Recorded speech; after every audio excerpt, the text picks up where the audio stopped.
Mabulukon nga gipahigayon ang sinulog opening salvo ni atong Enero 13, 2014 sa alas 4 sa kahaponon. Human sa misa, sulod sa Basilica Minor del Santo Niño, gisunod ang parada diin nanukad sa Plaza Independencia, paingon ngadto sa Puente Osmeña. Gisalmutan ang maong parada sa mga opisyalis sa syudad sa Sugbo, nga gipanguluhan ni Mayor Mike Rama ingon maunsab nga mga sakop sa konseho. Apil usab sa parada ang mga maaniyag nga mga kandidata sa Miss Cebu 2014. Diin gisakay og mga vintage car. 14 ka dance troupe nga nagikan sa lain-lain nga eskwelahan.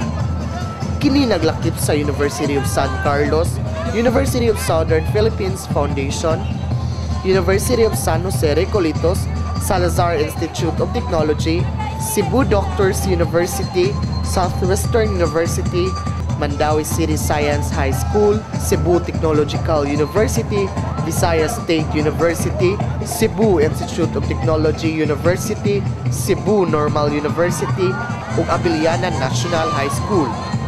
Human sa street dancing, mipasundayag og sayaw ang tagsa-tagsa ka dance troupe sa entablado sa Cebu City Sports Complex. Mao pa lang kini ang sinugdanan sa hudyaka sa sinulog ug daghan pa ang mga nindot nga kalingawan sa mga umaabot nga adlaw. Ang Sinulog Grand Parade ipahigayon usab karon Enero 19, 2014.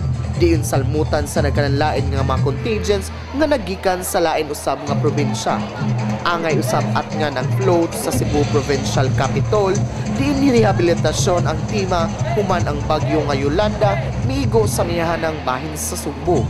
Kini si Lee de la Serna alang sa Provincial Information Office News.